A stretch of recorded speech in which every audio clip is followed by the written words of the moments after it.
Could you elaborate more about you're beginning? Without history, we become beasts, animals. We have no conscience. History is the only way we have knowledge and we evolve. If we know history, we can evolve to another level of understanding. But if we don't write it down and we don't discuss it, then we have nothing to go on.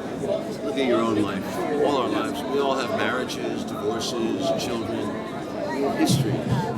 Those people who pay attention to their history, who know about their own life, who are aware of their life, and maybe sometimes criticize themselves, are able to look at themselves with compassion, but also criticism, learn from their experience, and move on.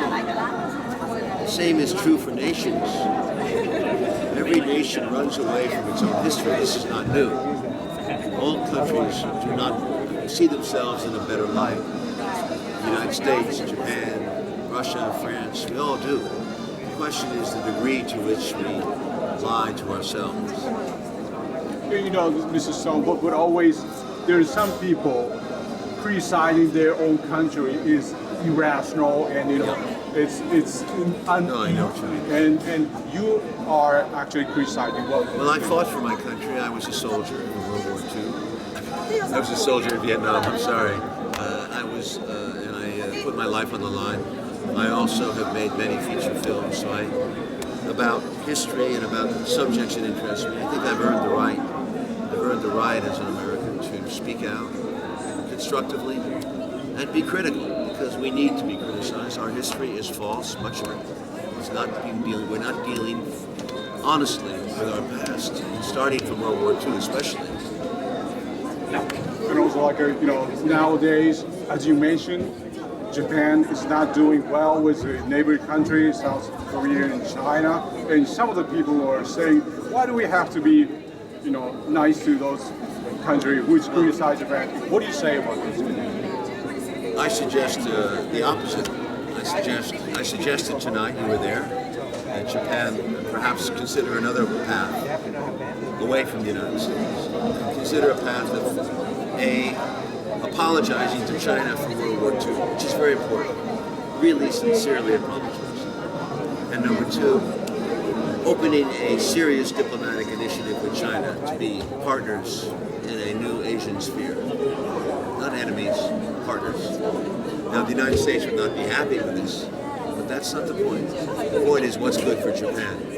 And Japan can open its mind to China, Korea, the rest of Asia, and really be a partner for peace in the world, regional power, regional strength, instead of America's satellite in this region. And you also mentioned about the difference between Japan and Germany.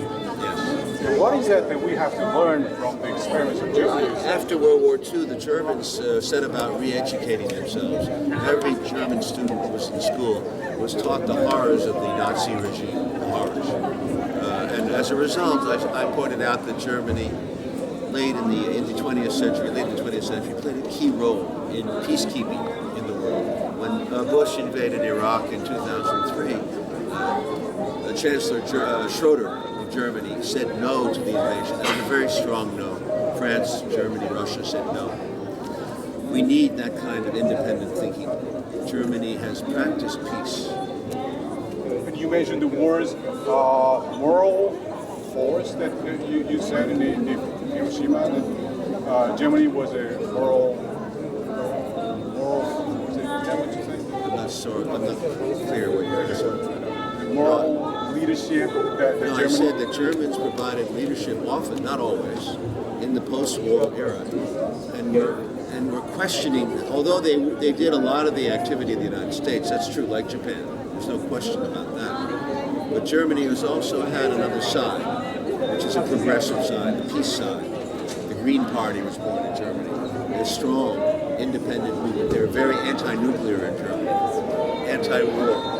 They played a large role in saying no to Iraq and also saying no to Afghanistan, although they did get involved. Thank you, Mr. Stone. The last question is, did you have good time in Japan and this couple? Well, it's been one interview after the other. I haven't had much time. I saw the Robot Girls last night, Robot Restaurant. That was fun. That's only one. Thank you. Thank you so much. I'm dead.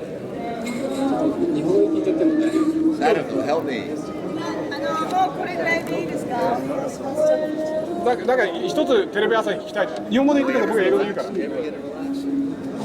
まあちょっとあったんですけども、今唯一の被爆国の日本に住んでる日本人はこれが核というものについてどうやって考えてどうやって行動していけばいいですか？もう一回。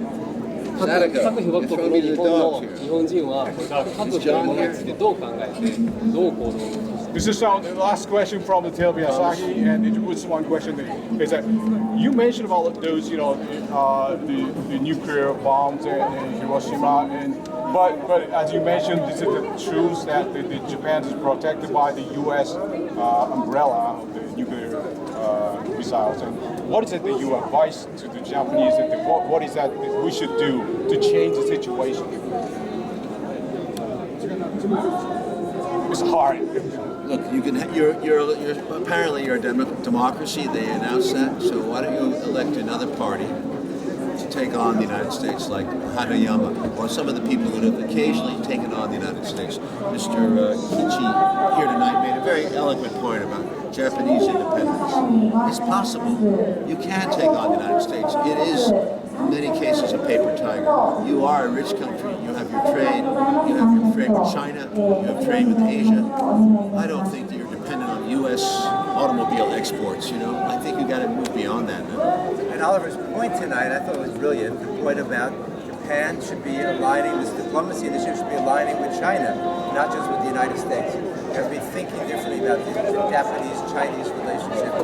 That will really threaten the U.S. empire and force the United States to change in a good way and to unite with Japan and China instead of militarizing the area, working together. Japan can take that initiative. Independence, true. Yes.